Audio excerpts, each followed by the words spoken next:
নমস্কার, আপনারা দেখছেন পিবি নিউজ। আপনাদের সঙ্গে রয়েছে আমি, সাথেই নজর রাখবো এই মুহূর্তের খবরের দিকে। বাম জামানায় মামলায় বেকসুর খালাস জেলা সভাধিপতি কাজল শেখ সহ আরো অনেকে। 1994 সালে নানুর সমবায় সমিতির নির্বাচনে ব্যাপক অশান্তি হয়। ঠিক সেই সময় হত্যার চেষ্টা সহ বিভিন্ন জামিন অযোগ্য ধারায় মামলা করা হয় নানুরের তৃণমূল নেতা তথা বীরভূম জেলা পরিষদের সভাধিপতি কাজল শেখ সহ একাধিক ব্যক্তির বিরুদ্ধে।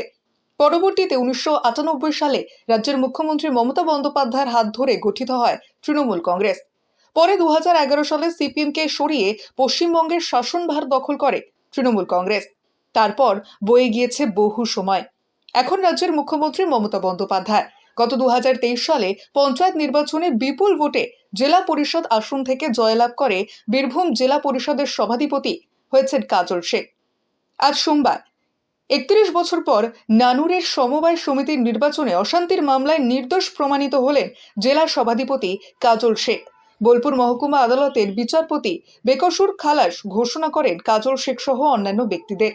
এ বিষয়ে জেলা পরিষদের সভাধিপতি কাজল শেখ বলেন, যেহেতু তিনি দক্ষিণপন্থী রাজনীতিতে যুক্ত ছিলেন, সেই জন্য সেই সময় বামফ্রন্টের তরফে বিভিন্ন ধরনের মিথ্যে মামলা করা হয়েছিল তার নামে। মোট 65টি মামলা করা হয় কাজল শেখের নামে। এখনো পর্যন্ত 10টি মামলা বিচারাধীন রয়েছে আদালতে। তিনি আরো বলেন, কাজল শেখকে মিথ্যে মামলা দিয়েই বামফ্রন্টরা দমাতে পারেনি, আর কেউ পারবেও না। ছিলাম না, আমাকে হাজির করানো হয়েছে।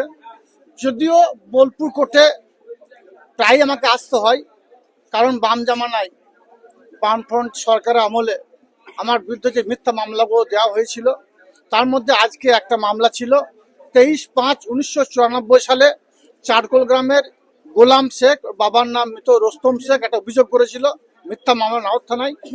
সেই মামলায় 16 জনকে আসামি করা হয়েছিল।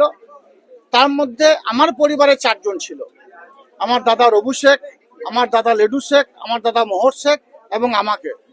তার মধ্যে রবু শেখকে 2003 সালে নিষ্ঠুর নির্মমভাবে বামফ্রন্টের হার মধ্যে হত্যা করেছে। আমরা বর্তমান 3 ভাই জীবিত আছি। 16 জনের মধ্যে অলরেডি 9 জন মারা গেছে, 7 জন আজ প্রেজেন্ট ছিলাম। মহামান্য আদালত সওয়াল জবাবের ভিত্তিতে আজকে আমাদের সবাইকে বেকসুর খালাস করেছে এবং এই কেস থেকে মুক্তি দিয়েছে।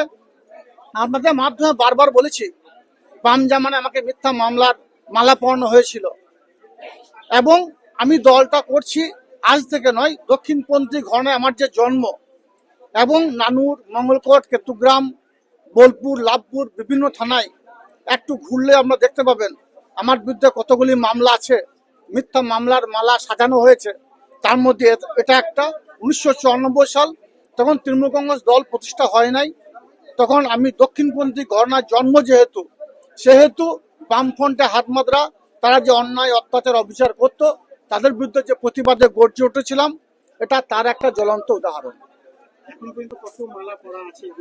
65 মামলার মধ্যে এখন পর্যন্ত 11টি মামলা ছিল। 11টির মধ্যে আজকে একটা নিষ্পত্তি হলো। এখনো 10টি মামলা 1998 সালের আগে, অর্থাৎ 2011 সাল আগে আমার বিরুদ্ধে এখনো আছে। সেগুলো সওয়াল জবাব চলছে। আশা করি মহামান্য আদালত সওয়াল জবাবের ভিত্তিতে যেভাবে বিগত দিনে কেসগুলোকে আমার মুক্তি দিয়েছেন, এই কেসগুলোর মুক্তি পাবো। আপনাদের মাধ্যমে বারবার আমি বলেছি যে আমি নতুন নই, তার প্রমাণ আপনারা আজকে পাচ্ছেন এবং মহামান্য আদালত আমাদেরকে বেকসুর বিগত দিনে যে কেসগুলো খালাস করেছে, আজকেও খালাস করলো। আশা করি আগামী দিনেও বিগত যে মামলাগুলো আছে সেই মামলাগুলোতে আমি পরিত্রাণ পাবো।